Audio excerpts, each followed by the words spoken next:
सिर्फ हमारा देश में ही नहीं, दुनिया का सबसे बड़ा और सबसे ज्यादा वक्फ प्रॉपर्टी हिंदुस्तान में है। तो फिर ये क्यों है 60 साल तक आप सरकार में रहे हैं, हमारे देश में मुसलमान इतना गरीब क्यों है? जब दुनिया का सबसे ज्यादा वक्फ प्रॉपर्टी हमारा देश में है, तो हमारे गरीब मुसलमानों का पढ़ाई के लिए, मेडिकल ट्रीटमेंट के लिए, स्किलिंग के लिए, इनकम जनरेशन के लिए क्यों काम नहीं हुआ आज तक, बताइए। The government has reintroduced the contentious Waqf Amendment Bill 2024 in Parliament on Wednesday, April 2nd. The bill amends the Waqf Act 1995, which governs the management of Waqf properties in India. It proposes sweeping changes which give the government a foot in the door in regulating Waqf properties and settling disputes regarding such properties. The bill was first introduced in August last year. The bill was referred to a House panel headed by BJP MP Jagdambika Pal. And on February 27th, the panel in a 15-11 vote cleared 14 amendments, all moved by BJP members or its allies in the National Democratic Alliance. The opposition members in the committee submitted dissent notes, voicing their opposition to the bill. All the opposition members in the panel sought to undo the proposed 44 amendments to the 1995 bill. Here are 5 key concerns of the opposition and the critiques of the changes and the government's reasoning on the bill.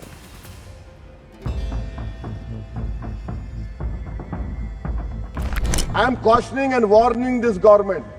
If you bring and make a Waqf law in the present form, which will be violation of Article 25, 26 and 14, it will lead to social instability in this country. It has been rejected by the entire Muslim community. Because as a proud Indian Muslim, I will not lose an inch of my masjid. Forget about a masjid.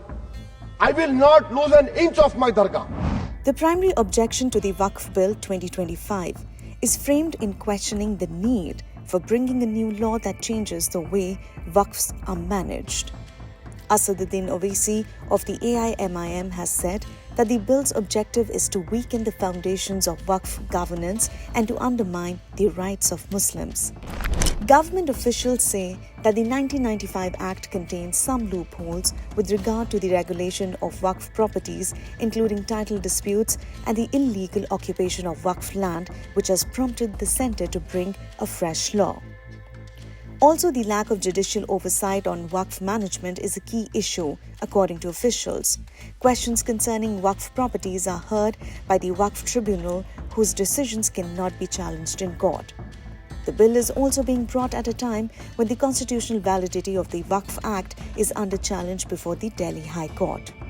The government has argued that a unified digital listing of Waqf properties, which is mandated by the bill, will bring down litigation and ensure transparency and efficiency in governing Waqf properties.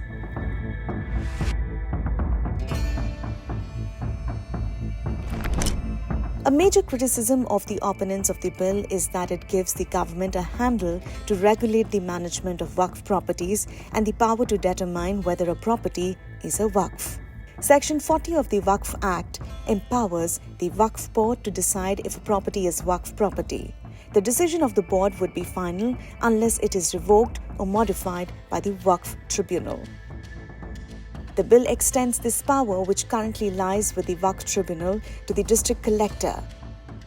The bill states that, quote-unquote, any government property identified or declared as Waqf property before or after the commencement of the Act shall not be deemed to be a Waqf property. This determination, however, is to be made by the collector and not the Waqf Tribunal. The bill also states that until the government makes a decision, the disputed property will be treated as a government property and not a Waqf property. The government's intention behind bringing this crucial change is the alleged misuse of Waqf laws, sources said. According to government officials, Section 40 of the Waqf Act is widely misused to declare private properties as Waqf properties, causing legal battles and unrest.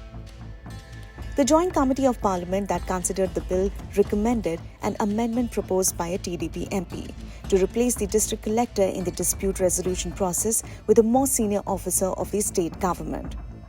The amendments also seek to remove the concept of Waqf by use, which means that a property can be deemed to be a Waqf through use as a Waqf, even if the original declaration is suspect.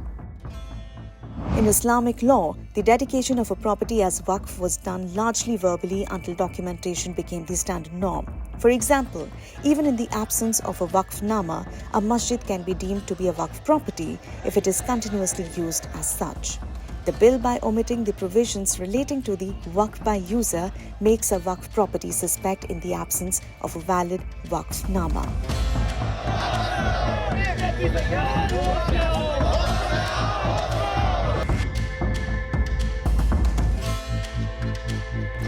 The 1995 Act prescribes a survey of Awqaf, plural of Waqf, by a survey commissioner appointed by the state government. The Amendment Bill replaces the survey commissioner with the district collector or any other officer not below the rank of a deputy collector duly nominated by the collector. It is learned that the government's reasoning for this change is that survey work has been poor in several states. Officials said that in Gujarat and Uttarakhand, surveys have not yet begun, while a survey ordered in UP in 2014 is still pending. जो सरकार का जमीन या private का जो जमीन है, इसका कलेक्टर को इन्होंने कमेटी के माध्यम से सुझाव किया है कि हर चीज कलेक्टर को क्यों ऑथराइज किया गया है। तो कमेटी के बात को माना है कि कलेक्टर से ऊपर कोई भी अधिकारी, कलेक्टर से ऊपर जो अधिकारी है वो देखेंगे सरकारी जमीन और कोई डिस्प्यूट है वक्फ बोर्ड के साथ या किसी मुतावली के साथ डिस्प्यूट है, उसका जांच कलेक्टर के ऊपर अधिकारी करेंगे। ये कमेटी ने सुझाव दिया था और उसी को मान करके आज इस सदन में पेश किया जा रहा है।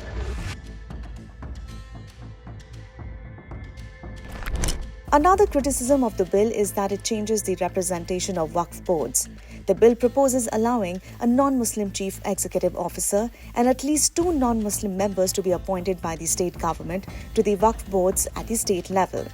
Critics of the bill argue that this could interfere with the community's right to manage its own affairs, a constitutionally protected right. On the issue of having non-Muslim representation in the Waqf board, government officials argued that the move is aimed at bringing expertise and promotes transparency without undermining community representation.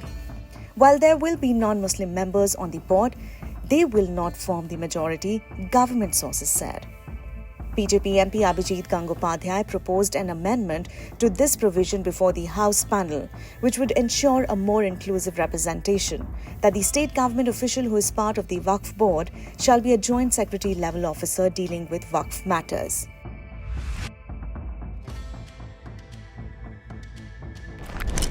The bill proposes to delete Section 107 of the 1995 law that had made the Limitation Act 1963 inapplicable to Waqf properties. The Limitation Act is a statutory bar on individuals from filing cases after a period of time.